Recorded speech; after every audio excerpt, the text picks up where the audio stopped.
Everyone, Elizabeth Hubbard here. Today I'm talking to Cindy Beebe, an Evanston mom and former ATF agent whose first book was just released. The book weaves Cindy's own life story in with the story of her amazing and exciting career.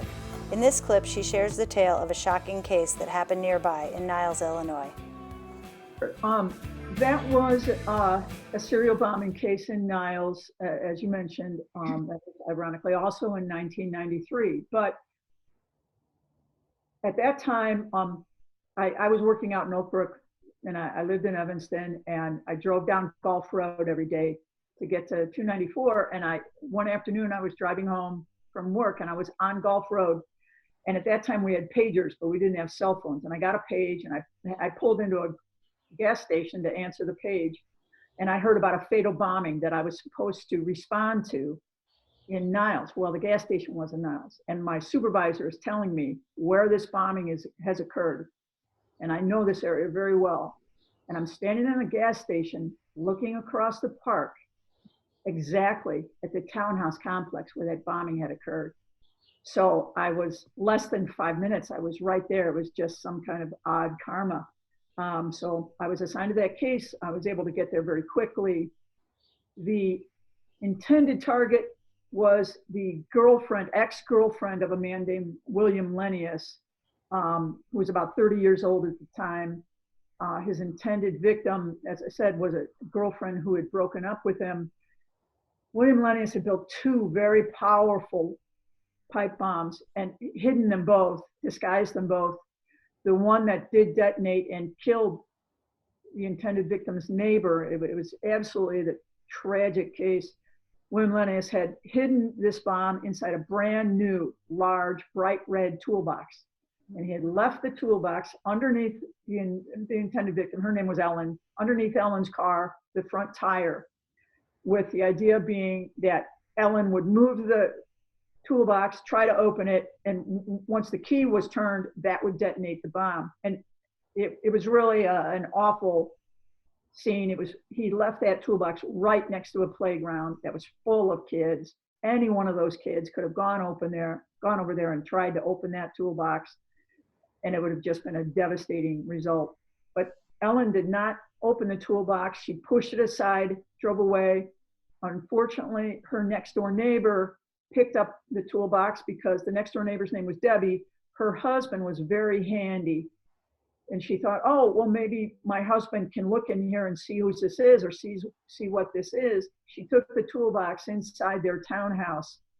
And at first her husband couldn't get it open. And he said, oh, I can't get it open. And Debbie was across the way in the kitchen. And she said, okay, well, that's all right. Just forget it. And she heard her husband say, I've got it. Mm. And he turned the key and was blown to bits, it had blown up. And the dog died. Debbie was grievously injured. She did survive.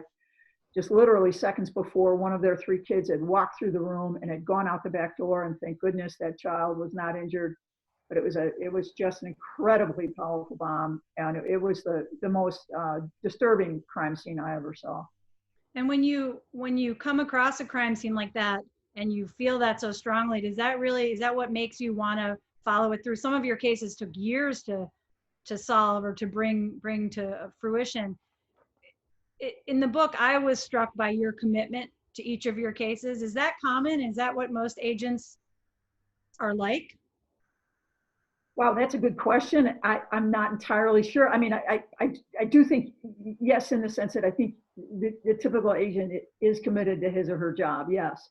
I was a little bit unusual in that I loved working complex, lengthy bomb and arson cases. In the case of the Niles case I was just talking about, where the bad guy's name was William Lennius, I was able to get a confession that night working with the Niles police detective. We were able to solve that crime. It was the longest interview of my life, about 11 or 12 hours. And he did confess that night, although it was several years before the trial occurred. But I enjoyed working these lengthy, difficult investigations that required a lot of documents normally, a lot of subpoenas, a lot of interviews. I was a very good interviewer, and I have a master's in journalism from Northwestern. And I was very patient in my interviews. I was willing to if an interview needed to go 6 or 8 or 10 hours, I was willing to work that long to get the results I needed. Not every agent, ATF agent or FBI agent, any, is born to do that, so to speak. Yeah.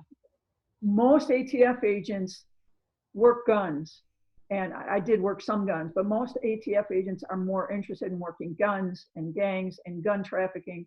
And those cases are a little bit different. They tend to run a little bit different. But those agents are just as dedicated to their cases as I was to mine, just in a little bit different way. It's a little bit different way of doing our job. Sure. So you mentioned your degree in journalism. I'm curious, as a bookstore person myself, what inspired you to write the book, and then how long did it take you actually from deciding to write it to seeing it published? Well, I had debated about writing a memoir for many years. I knew I had an unusual career, not just the cases I made. I made a lot of high profile, unusually complex and interesting cases with a lot of unusual bad guys, frankly. But also the time that I lived through, very few women or men could write this book because I just happened to be there literally as history was changing.